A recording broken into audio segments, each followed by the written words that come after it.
It's crazy. But again, this is stuff we've got to be paying attention to because it's going to be happening here. Isn't it interesting that they always do the big things on the weekend? Yeah. The government drops the documents that they don't want you to see on Friday night because they know you're going to be with your family. They go arrest and kick out these truckers on the weekend because most people are like, I have too much during the week. I don't even want to think about anything on the weekend. And they're not in the news source. So of course, the mainstream media is not going to have any reason to report it. But very interesting timing of it. Yep. It's not done on accident. So here's the first clip from the weekend. Check this out here.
So that was a little brutal to watch.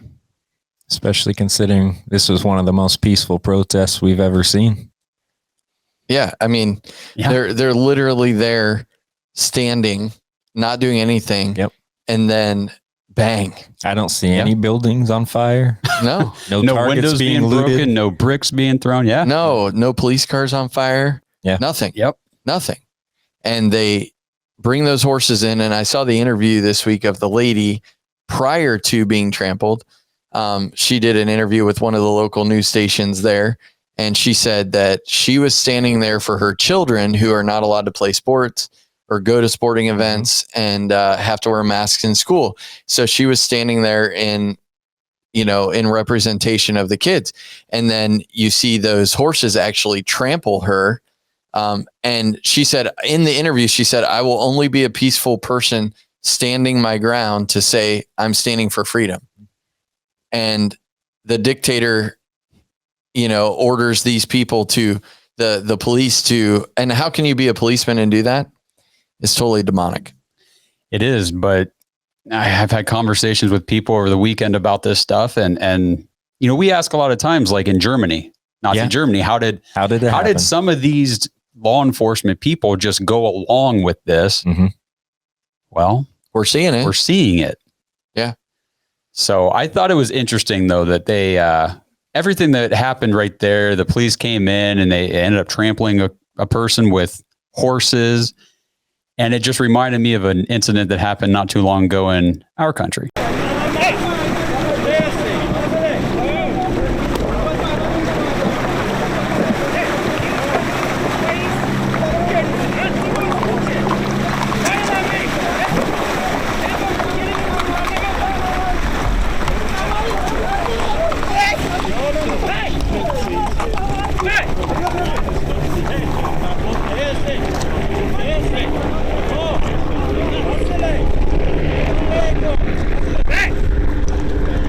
Horrible what to see, as you saw.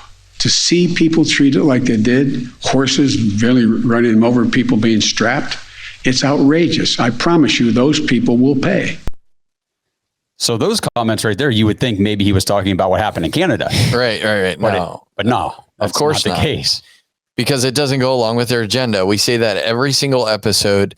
Their agenda is to take away freedom. And we see it with the connection with the Great Reset. We see it in every aspect. And I'm telling you, America better wake up, because we've got truckers headed to DC right now. Yeah. And you think that this just happened in Canada? No, they've already done stuff in Congress, and the president has already declared things that will make that happen here. Yep. Yeah. So the big difference is here when the U.S. Border Patrol was doing that, they weren't rounding up U.S. citizens.